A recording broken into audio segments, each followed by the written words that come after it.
A very good evening to you. Thanks for joining us on the Tuesday edition of the show. I'm Yemi Adebayo. There's a lot to talk about tonight on the show, especially on the domestic scene. We'll do our best to let you in on all the things happening in your fast-paced and money-spinning world of sports. As we speak, it's about to go down in the UEFA Champions League. A lot of people looking in the direction of what they think is going to be the game for today, the big one.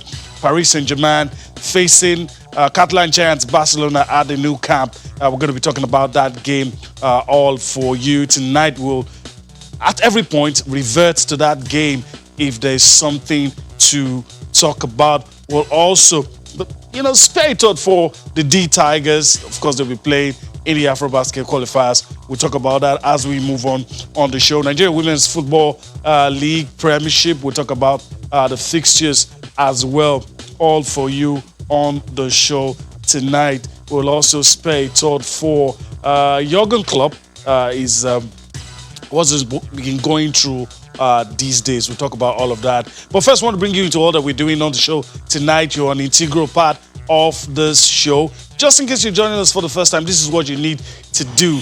Today is a day you want to talk to us. Today is a day you want to get your thoughts heard across the globe.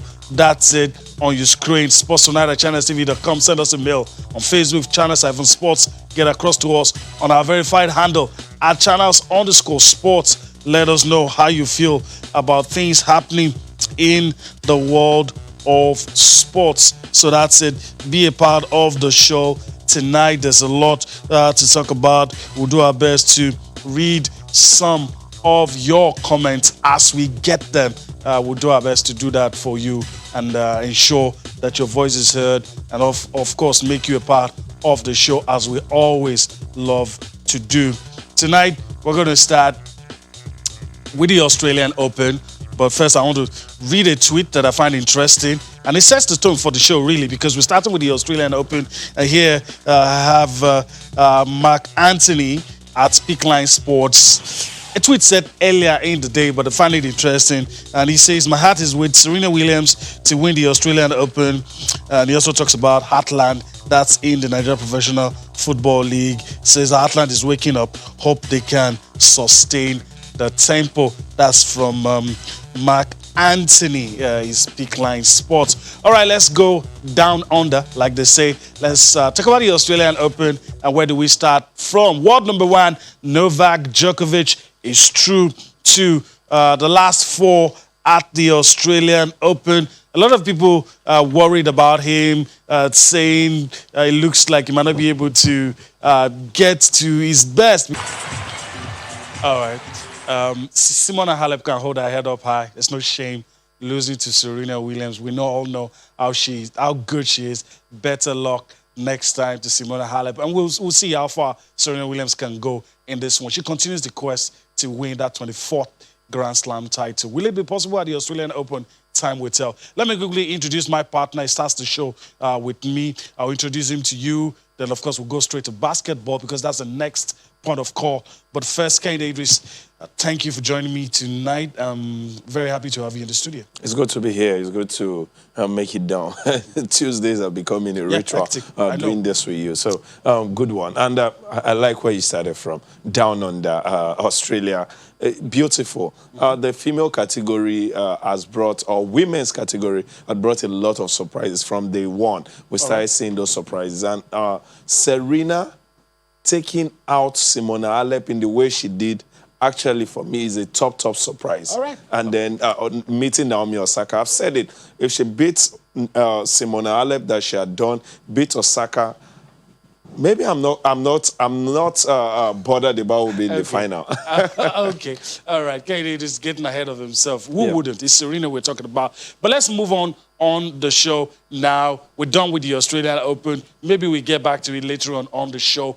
But in this segment of the program, we want to talk basketball. We want to go straight and link up with a friend of the house, our man, Femi Adefeso. Loves talking basketball. We love having him on the show. Greetings to you, Femi. Thanks for joining us tonight. We're happy to have you on the show. And I guess I have to say Happy New Year because we're doing this for the first time in 2021.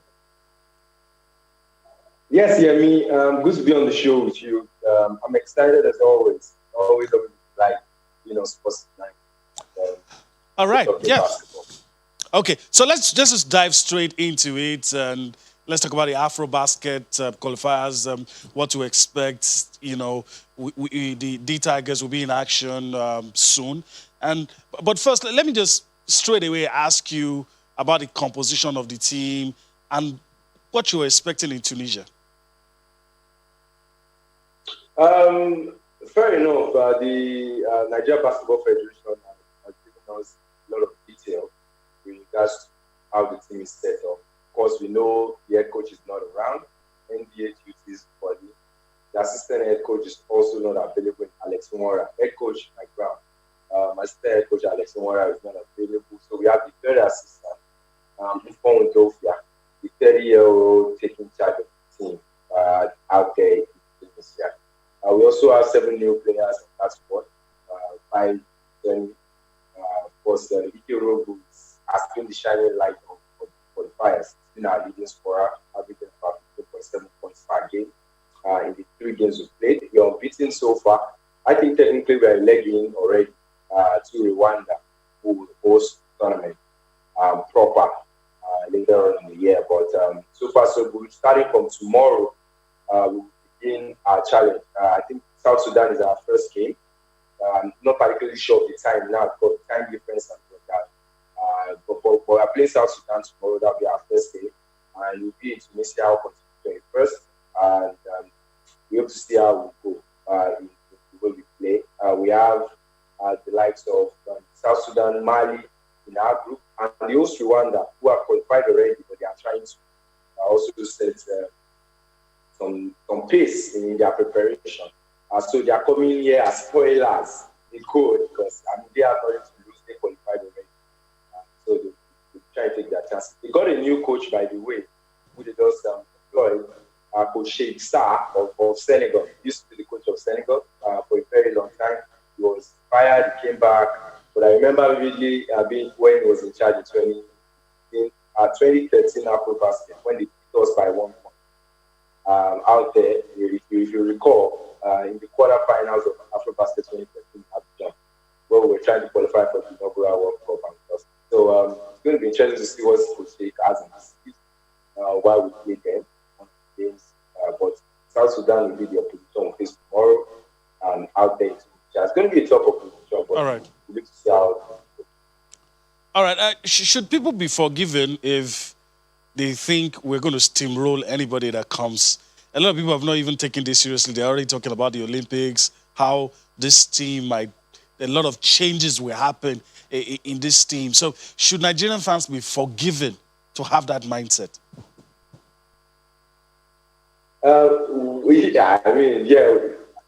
Religion tells us to always forgive. So, yes, we should forgive them ahead of time. But really, I don't think we should be ahead of ourselves. I'm saying this as a fan and as a fan of the game of basketball. We shouldn't get ahead of ourselves. Why? Because, first off, we are going into this qualifiers, like I said, without our head coach and assistant. This is the new guy taking charge.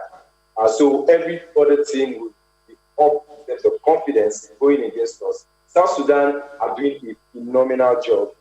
They got through into these qualifiers from the back door. That is, the opponents were supposed to get Algeria, pulled out due to very many COVID funds and all of that. And South Sudan went to the qualifiers, couldn't qualify. They applied for the wild card, got it, and now they are here. And Lorden, the former Chicago star, is now the president and is doing a lot. So what I'm trying to say in essence is Mali, Rwanda, South Sudan, they'll be relishing their chances against us. So the fact of steamrolling, our opponents are disqualified may not be exactly the case. And I think it should now be the D Tigers that we should be saving some forgiveness for. Adventure, we don't get to get all the 3 wins like we got in the first round of games because these teams will be relishing their chance of loss. Look at before we are bringing 7 new players as well. So it's going to be a huge experiment. out there in Tunisia. But not to worry, regardless, all we need is one win, technically, to cement it, because 3 teams from each group will qualify to Rwanda, and we have 4 shots. But saying we will go steamrolling everybody, I would rather let us just keep it safe and just give these guys a benefit of the doubt. To end it rather than just give it to them. All right. Automatically. Okay, you talked about new players and also what on the street. A lot of people consider, even though it's a major tournament, a lot of people consider this qualifiers as a shop window, especially for the new guys, probably to stake a claim in the squad going for the Olympics. So for those guys, the new ones and the ones who've been there for a while, Ike Diogo and some of the other guys, how big is the opportunity they have with these qualifiers to stake a claim for the main slot at the Olympics? I mean, it can't come any bigger than right now. This is just a few weeks, permit me to say that, a few weeks to the Olympic Games. Everybody wants to be an Olympian. And even the head coach is not around. So the pressure of trying to play or impress the coach also is taken away, aside from that. But you also look at it that the coaches also now have this of evaluating these players. That is Coach Alex Nwora and Coach Mike Brown now. They will just be sitting down, watching videos, taking their notes. So no pressure on them as regards executing and getting the wins, because that brings its own tension in the institution like game day, and its own pressure and its own feedback, to the players as well, that might rub up on their confidence. Okay. All right, Femi, I want to thank you for your time on the show. I really was hoping that we're going to have much time to have this conversation, but unfortunately, time not on our friend on the show. But trust me, we're going to have this conversation again as the competition starts. But I want to say thank you. Hopefully, we get to do this some other time. Always a pleasure, Yemi. I will look forward to it, definitely. All right. So that's our friend Femi Adefeso. I like to call him a basketball expert because that's what he is. Talks a lot about the game, knows a lot, and we tap into his knowledge, in-depth knowledge of the game. He said a lot of things. Yeah. Maybe I'll ask you as well. I mean, should the fans be forgiving? I mean, we've beaten these guys. We've beaten them. Should they be forgiving if they think, we'll just come pick up what we need to pick up and leave? You asked that question, and I love the way Femi answered it. Femi is trying to take our minds off, that over-relaxed idea. Approach. He's trying to be as modest, but I'm telling you, Femi, right where he is trying to be as modest as possible. Femi also, a little part of him is saying, we'll get this thing. But when you're speaking to, the bigger picture or the bigger crowd, as well, yes, you have to show respect. You have to show respect. If you go by the last qualifier, I started with South Sudan. It was like 9-10 points win. The second game was against Mali, about 20 points. Then the third game against Rwanda, about 30 points. That tells you Mike Brown, that was like his first showing with the team, and then some other new boys. It showed that from game 1, there was a bit problem with gelling. Game 2, they started understanding each other better. Game 3, it was like, okay, now we've known each other and we're here to play. And that was what happened. Now going into this game, playing South Sudan, Rwanda, yes, maybe I want to give a little respect. I want to be modest also, but I think there will be more of steamrolling. Okay, so Femi told us not to use that word. Femi, but the word is coming from English again. You asked Femi that Femi and his life should forgive people like us. So. Okay, so that's it.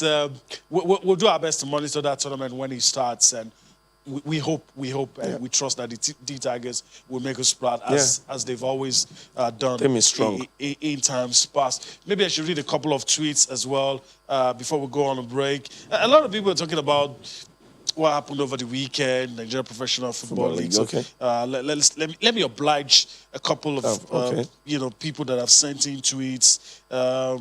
Dr. Idris, at Dr. Idris, he says, "Hi guys, I'm proud of Kwara United. I want them to win the NPFL." I mean, it's surprising. This was a team. The entire that should have relegated last season.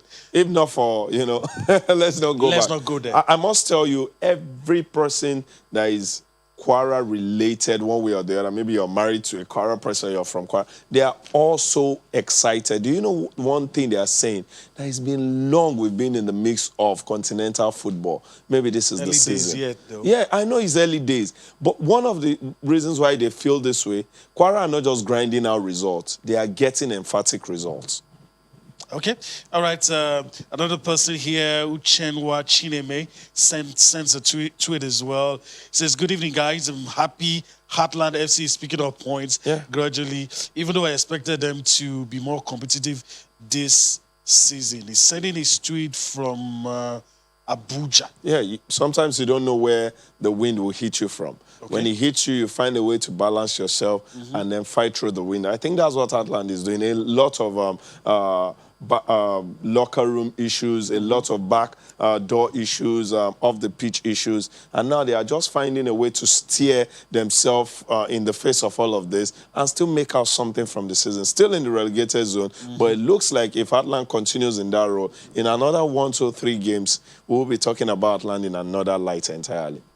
Okay, so interesting times in the Nigeria Professional Football League. And, of course, we'll see what happens. We need to go on a break right about now. When we return from that break, we're talking about Nigeria Women's Football League, the Premiership, and a lot of things happening on the domestic scene. Join us again.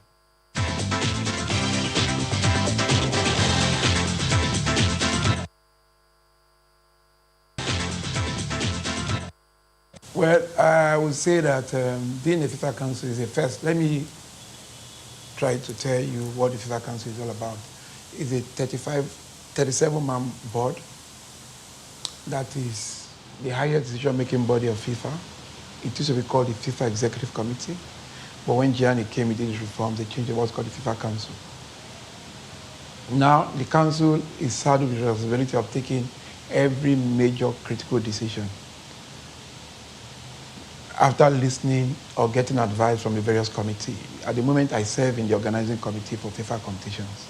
So but whatever we do has to go to the FIFA Council for ratification and approval. So that's how important it is. It's important because you need very strong representation from the continent of Africa. Because when you say they are zoning 10 slots to Africa, 5 slots to this, that's where all those decisions are taken. Now, my first point of call is to the global football.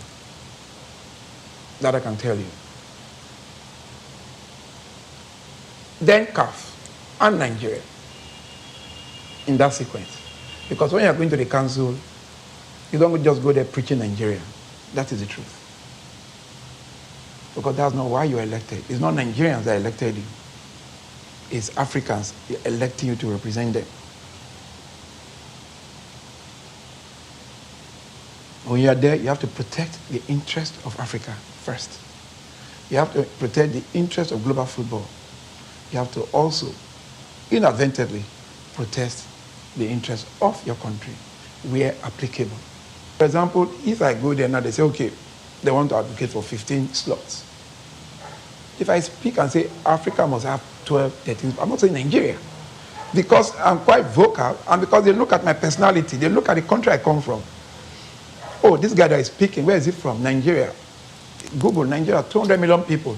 Google is a total football country. Google, they won Nations Cup 3 times. They won the Olympic gold. They won the under-17 5 times. They won the African women 9 times. They've been all to about 6 World Cup. It's a great footballing country. So they will listen. And you cannot bully me. You cannot bully Fauzi. You cannot bully all those guys. You cannot. And we are there to protect Africa. We are there to be loyal to the system. We are there to be loyal to the president of FIFA. Because we believe it means well for this continent. All right. Excerpts from a special interview with the Nigeria Football Federation President Amaju Pinnick, speaking on why it is very crucial, very important to have a Nigerian on the FIFA Council. All right, let me allow our man, Austin Okon-Ackland, join in now, and we continue with this discussion. Good to you, Austin. Thanks for joining us on the show tonight. Let's just dive straight into it. I'm very sure you listened to the NFF president explaining why it's important that it gets on that board, what Nigeria would benefit, and I mean, a lot of things in that order. I want your reaction to what he just said. Sporty greetings, Yemi. It's good to be on the show. And I think it was important for the president of the Nigeria Football Federation, Amaju Pinnick, to grant that interview and make some clarifications, because a lot of people are already asking questions. Oh, when he goes there, what is he going to do for Nigeria, you know? And when you try to answer these questions, it's difficult for people not to label you as being biased. First, it's the FIFA Council, and it is the highest decision-making body at FIFA. And he just tried to explain why first thing first, it's all about global football, then CAF, where he's going to get his representation, and then Nigeria. So he made it clear that, look, the people voting for you, they're not Nigerians, so you're not going to go there and push the Nigerian narrative. But when it comes to that, he gave examples also. Oh, excuse me, I'm Amaju Melvin Pinnick. I'm from Nigeria. And I think with this representation that we're doing, Africa should have this, but in his heart, he's considering Nigeria. And why I say this as a Nigerian is because we're a global power, superpower of football. We've been to the World Cup several times. We've won the gold medal at the Olympics. Our women's team, they're a champion side. He said that when you speak like that, people say, wait a minute, this guy is from a region where they don't just love football, but they've done good things with football. So I think it's important, that interview. It should do more of that, educate people, because sometimes people don't understand representation. They just feel that, for instance, now they give me something to do with maybe global media, and then Akwa Ibom people are expecting that I bring the change quickly to Akwa Ibom State. Meanwhile, there is a major objective why you're there. So I think that interview was clear enough. Let's just wish him luck. It will be good for a Nigerian to be there. Let's have some global recognition, some representation for Africa, and then at the end of the day, see how we can, narrow it down to Nigeria.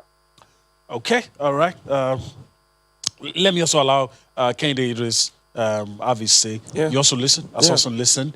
Your takeaway from all he said, and I do agree with Austin that if you had questions, listening to him, there are other questions that you might want to ask. But this has really cleared the air. The important ones, I think it's helped himself out by granting that interview. Let me start by this saying, Yemi, there is never a bad time to do the right thing. Yeah.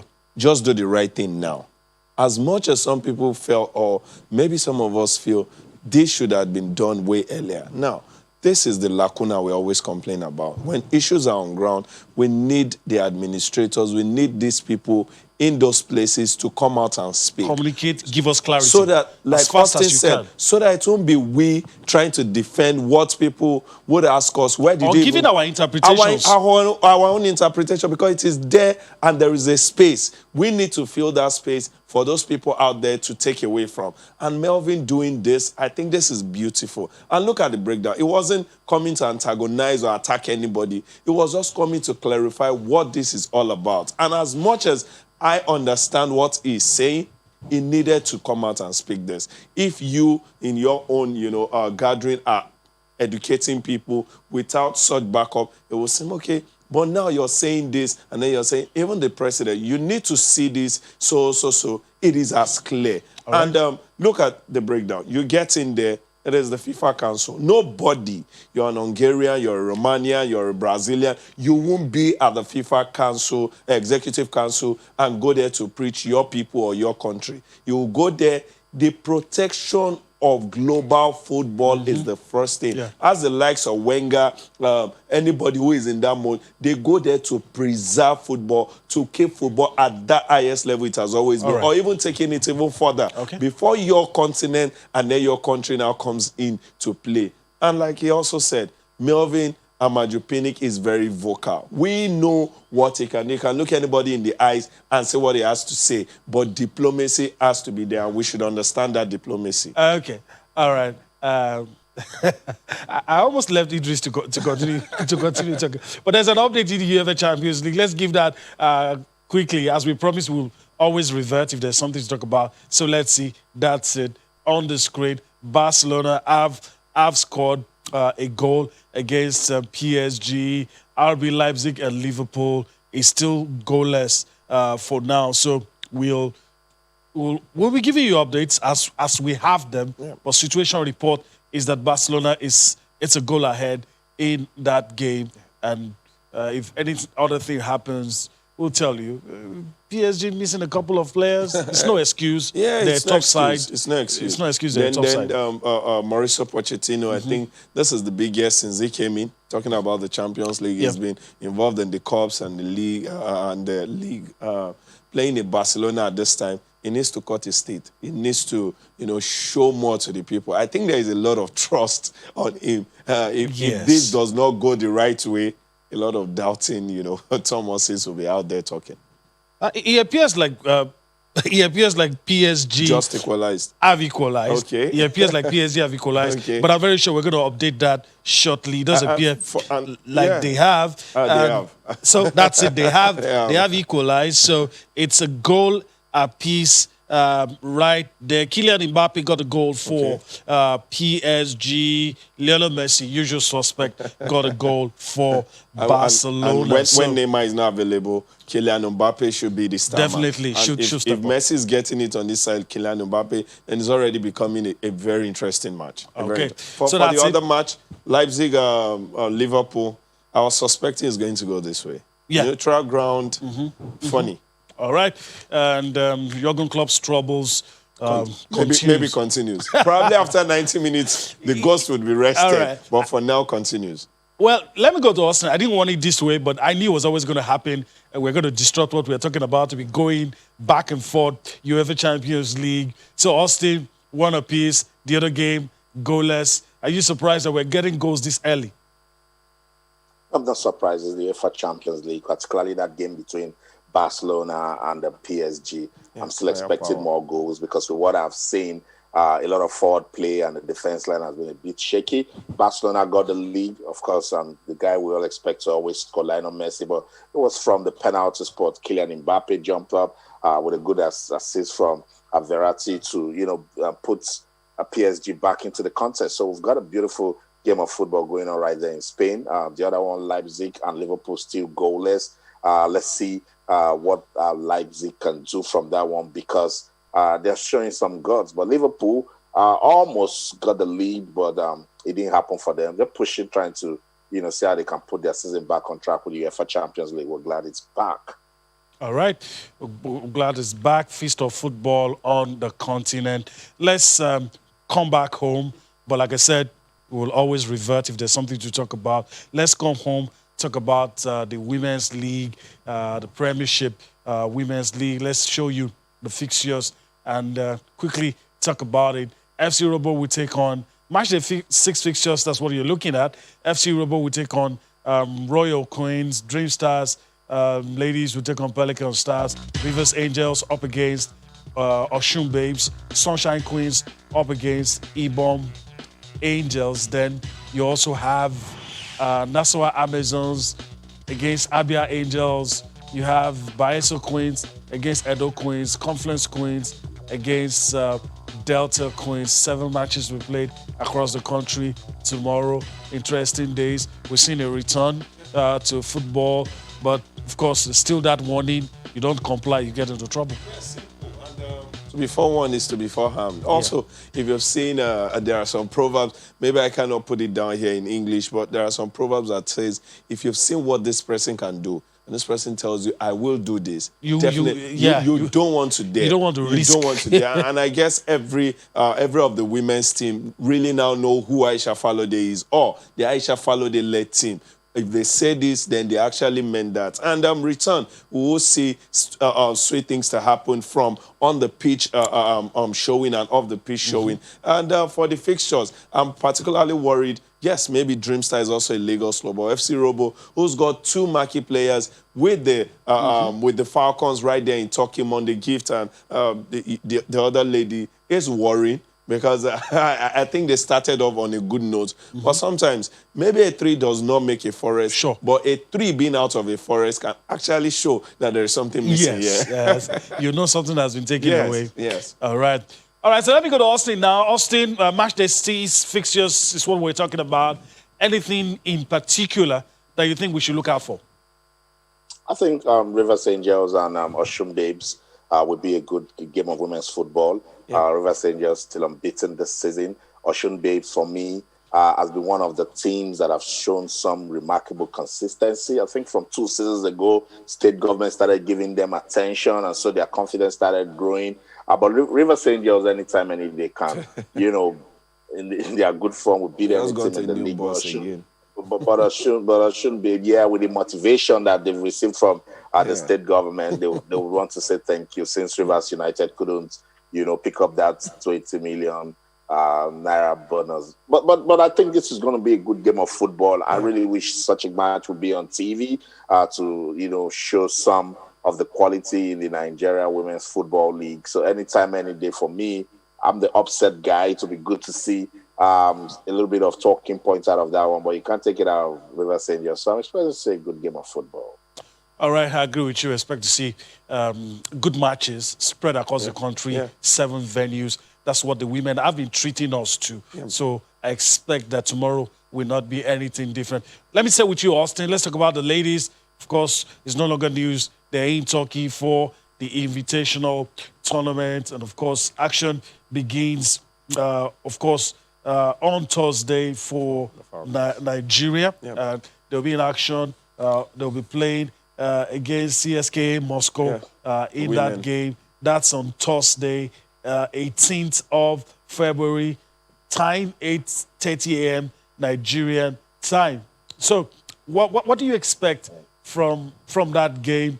Austin is a tune-up coach, having his first, should we call it bonding session, getting to know his play. A good opportunity to see a lot of this player. So for me, I think it's very important because it's the start of a new project. I totally agree with you. A lot of things to look forward to in this invitational for the Super Falcons. An opportunity for the round to take a good look at the team and see what he can do with them. An opportunity for the team to actually see how they can play under a new coach, give us a new style of football. For us, following local women's football, it's an opportunity to see some of the home-based players. Don't forget Miriam Ibrahim from Nasarawa Amazon was invited. Monday Gifts FC Robo was also invited. Christy Oreriaku of Edo Queens is also in the mix. So it will be an opportunity for us to, have some of these home-based players prove a point with the Super Falcons. And with Equatorial Guinea, I said it, guys, that they've got unfinished business. I remember in 2018, African Women's Cup of Nations, that's 0 spanking that the Super Falcons gave to them. I'm sure they will have some bad blood in their heads. And look, if we meet the Super Falcons again, we are going to fight. And for us, that's good, football for women's football. Anytime, any day with the Super Falcons, there's no shaking. So I expect them to go on, play good football. If they want to win it. I'm not putting pressure on them. But we can do a lot for women's football development with this invitational tournament. Yeah, I think so as well.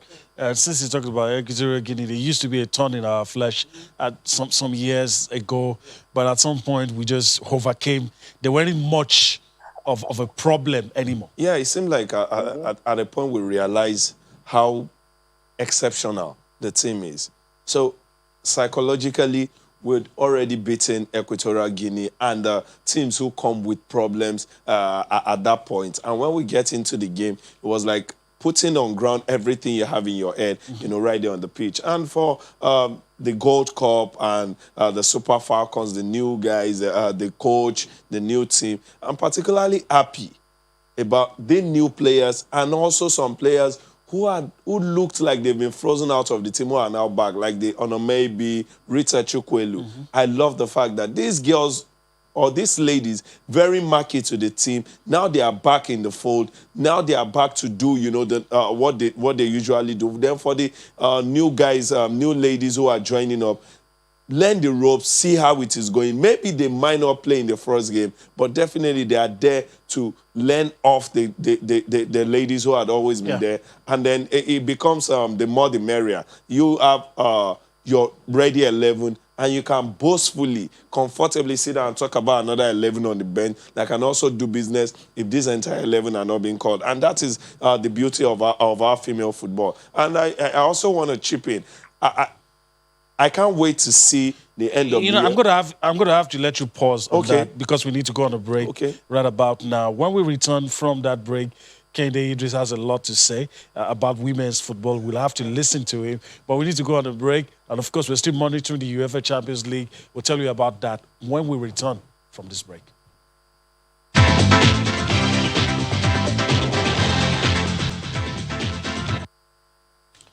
All right, welcome back. Kende Idris, I got to let you finish what you were talking about. I guess, like a lot of us, you're expecting the coach will use this opportunity to get to know his players and build some sort of synergy and let harmony be in that team. And all the bad blood and everything. We're talking about some players who return. There are players who have not yet. Who a lot of people expected to return. And the reason for the exclusion doesn't really. It doesn't really hold water. Let me stop myself. It doesn't really hold water. But you know. But what I liked is maybe we've got a good number that were out for some while. And now we're seeing them back.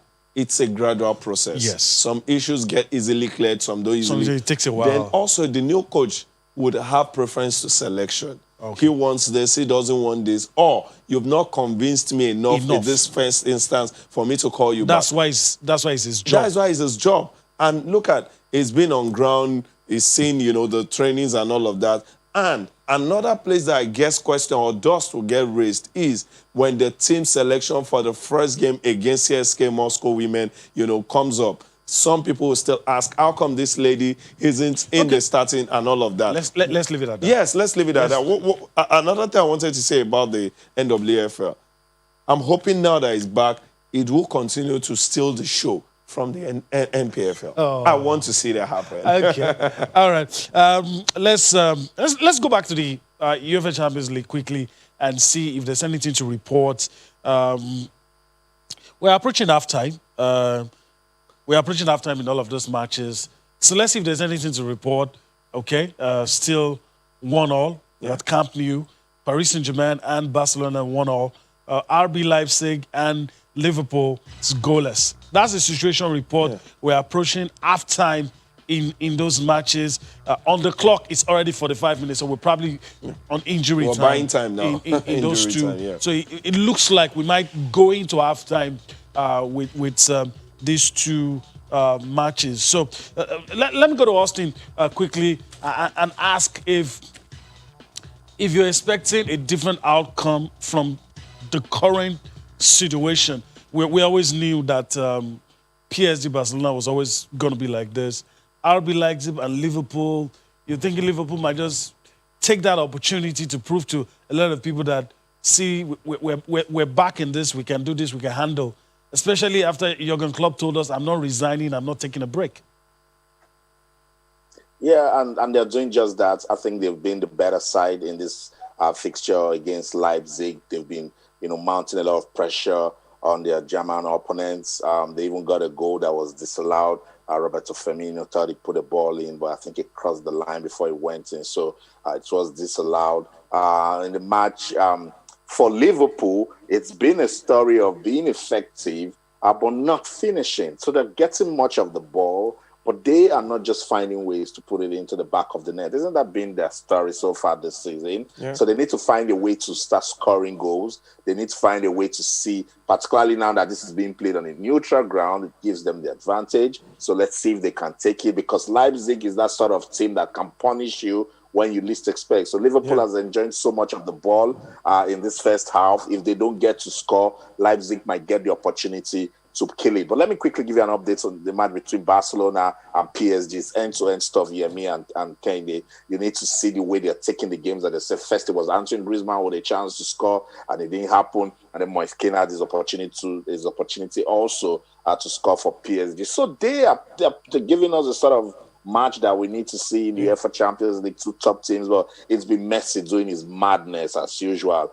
Messi, as that goal from the penalty spot, has now scored in the round of 16 in 13 of the last 14 Champions League seasons. He has scored 13 in 14 Champions.